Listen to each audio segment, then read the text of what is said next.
Mabagal, malambing, may kasamang malumanay na gitara o piano. Para mga kanta ni na Moira o Morissette, na malumanay ang simula at tumitindi ang damdamin sa dulo.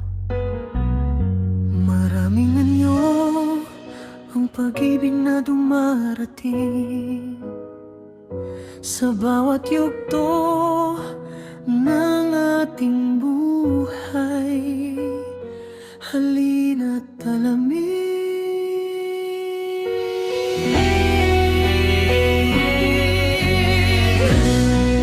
nung bata pa tayo, akala natin ay ito na.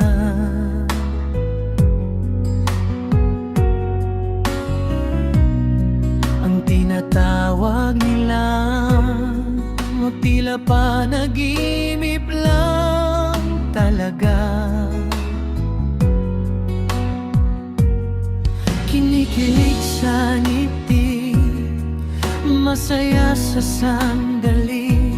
Pagdating ng pagsubok, biglang naglalaho at nawawala. Patingin lang sa panlabas, ang tanging nakikita. Mabilis sumibol, mabilis ding maglalaho paglipas ng panahon.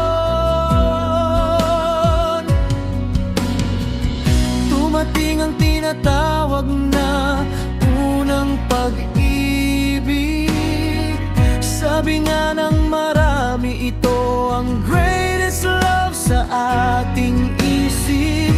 Bumukas ang puso ng walang takot at pag-alinlangan. Akala natin ay habang buhay na ang ating samahan.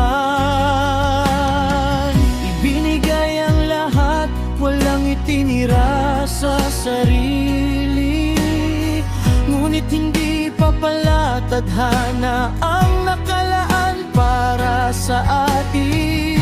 Masakit man magwakas, may aral na natutunan, at alaala'y mananatili sa isipan.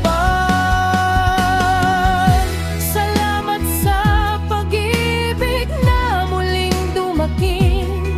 Pinawi ang lahat ng luha at bigati sa aking damdamin.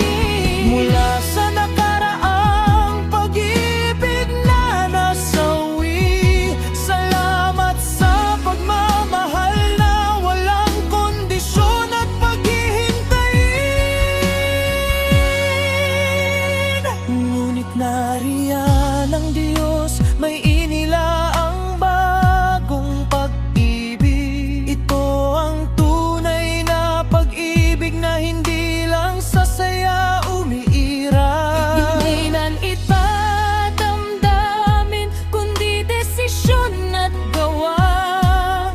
Tinatanggap ang lahat kasama ang kahinaan ng isa't isa.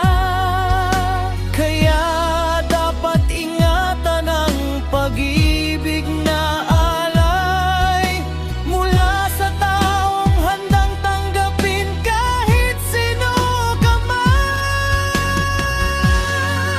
Handang magsakripisyo, marunong magpatawad, mananatiling tapat kahit magbago pa ang panahon. Magkahawak kamay sa bawat pagsubok na darating.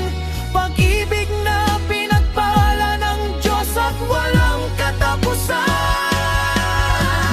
Mas na pagtingin ay pupila,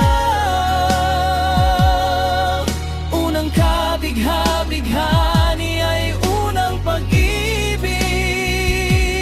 Ngunit ang mananatili tapat at wagas, ito ang tunay na pag-ibig na sadyang para sa atin.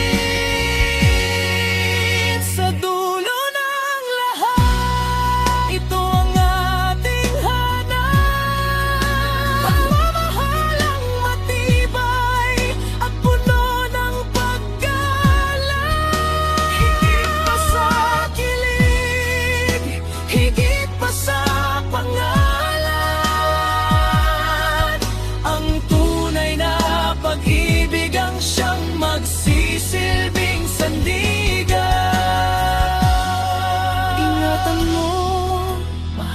pahalagahan mo ang pag-ibig na tumanggap sa'yo ng buong buo. Itong alay ng Diyos para sa atin.